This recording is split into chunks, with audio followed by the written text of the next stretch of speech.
Alô, alô, você, estamos na Teoria do Crime, parte 4.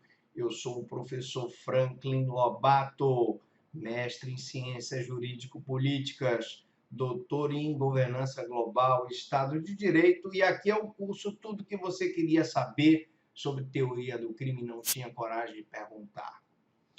Nessa aula nós vamos falar sobre a conduta. E a conduta é toda ação ou omissão humana, consistente, consciente e voluntária, voltada a uma finalidade. É uma ação humana, porque só pode praticar o homem.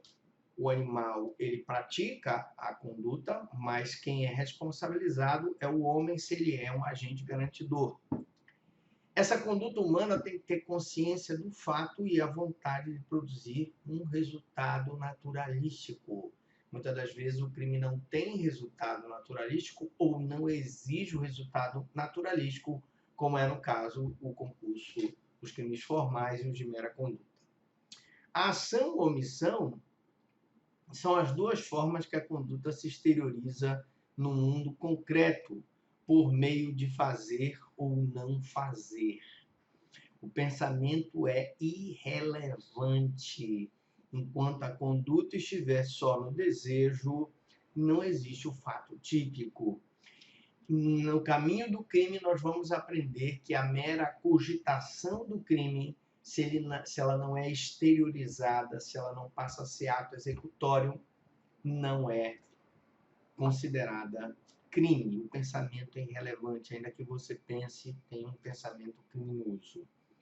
O ato é uma parte da ação, é um componente da ação. O ato, na hora que ele inicia a prática dos atos, ele está iniciando a execução. A ação é o crime, e o crime é um fato típico. Pode ser unissubsistente, um único ato, ou plurissubsistente, quando tiverem que ser praticados dois ou mais atos para a prática do crime. Olha que bonito esse slide. Omissão. Existem duas formas de omissão. A teoria naturalística de omissão, ou a naturalística da omissão, e a teoria normativa da conduta. O que é uma e o que é outra? Pergunta de prova. Teoria naturalística de omissão, ou da omissão. A omissão é algo que influencia e modifica o mundo natural. A omissão não pode ser definida como um não fazer. Ela é definida como fazer alguma coisa. Quem se omite, portanto, dá causa ao resultado. Existe um nexo causal meramente entre a conduta e o resultado.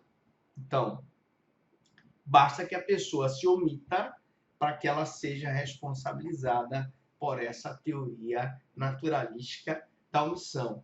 Mas aí vem a grande crítica. Professor Franklin, mas se ele não era o garante, se ele não garantiu, ele não estava na condição de garante, aquela pessoa que tem a obrigação de impedir o resultado, como o vigia em relação ao condomínio, como a mãe em relação ao filho que é amamentado por ela, ele vai ser responsabilizado por essa teoria, e essa aqui é a crítica, porque a omissão aqui, ela é o não fazer, e ela é definida como fazer alguma coisa, e quem se omite aí já se daria causa ao resultado.